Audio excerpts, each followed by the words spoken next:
শুধুমাত্র ওআইসিভুক্ত দেশগুলোতে যেই পরিমাণ জাকাত হয় সেটার পরিমাণ হলো $600 বিলিয়ন। আমাদের দেশে সেই জাকাতের টাকা আনার কোনো প্রপার ওয়ে সেভাবে নাই। গতকাল মূলত রাতে আমাকে মাননীয় প্রধানমন্ত্রীর পক্ষ থেকে আমন্ত্রণ জানানো হয়েছে যে জাকাত কিভাবে আরো ইফেক্টিভলি বন্টন করা যায়।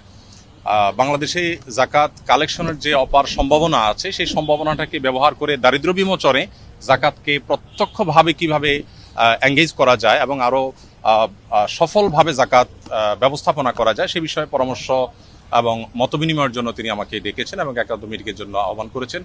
তো আমরা যেহেতু আপনারা জানেন আসুন্নাহ ফাউন্ডেশনের মাধ্যমে আমরা জাকাত নিয়ে কাজ করে থাকি বিগত 6-7 বছর যাবত, এবং শুধু গত 1 বছরের হিসেব অনুযায়ী আমাদের মাত্র 13 কোটি টাকা খরচ করে আমরা 2100 বেকার তরুণ তরুণীকে আমরা পৃথকভাবে স্কিল ডেভেলপমেন্টমূলক প্রশিক্ষণ দিয়ে তাদেরকে আমরা কর্মসংস্থানের ব্যবস্থা করে দিয়েছি।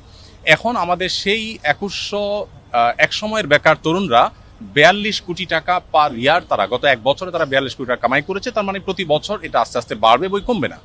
তো এই যে জাকাতের অর্থে স্কিল ডেভেলপ করে বা স্বাবলম্বী করে স্থায়ী দারিদ্র্য বিমোচনের পথে নিয়ে যাওয়ার ক্ষেত্রে আমাদের আসুন্নাহ ফাউন্ডেশনের কিছু অভিজ্ঞতার জায়গা আছে। সেই জায়গা থেকে আমরা কিছু পরামর্শ, কিছু মত আমরা দেওয়ার চেষ্টা করছি মাননীয় প্রধানমন্ত্রীকে, এবং সেই মতগুলো তিনি শুনে তিনি খুবই খুশি হলেন এবং তিনি আমাদেরকে মাননীয় মন্ত্রী ধর্মমন্ত্রী মহোদয়কে এবং অন্যদেরকে সংশ্লিষ্টদেরকে নির্দেশ দিয়েছেন যে যেন জাকাত নিয়ে সরকারের জায়গা থেকে আরো ইফেক্টিভলি কিভাবে জাকাত বন্টনকে আরো সুশৃঙ্খলভাবে করা যায় এবং আরো ইফেক্টিভলি করা যায় সেই সম্ভাবনাগুলোকে খুঁজে বের করার জন্য তিনি নির্দেশ দিয়েছেন। তো এখানে মন্ত্রী মহোদয় তাদের জায়গা থেকে তারা কাজ করবেন ইনশাআল্লাহ, এবং একটা কমিটি প্রস্তাবনা করেছেন। তিনি সেখানে আমাকেও থাকার জন্য নির্দেশ দিয়েছেন, অনুরোধ করেছেন। আমি ওনাকে বিনয়ের সাথে যদিও বলেছি যে এখানে খতিব আছেন আর অনেকে আছেন, তারপরেও তার একান্ত অনুরোধে ইনশাআল্লাহ আমি হয়তো থাকার চেষ্টা করব।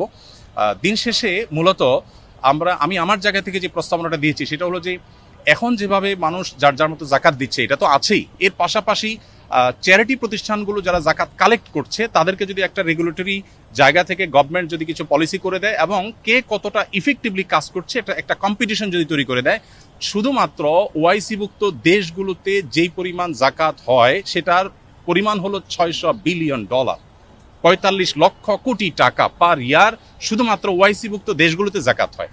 আমাদের দেশে সেই জাকাতের টাকা আনার কোনো প্রপার ওয়ে সেভাবে নাই।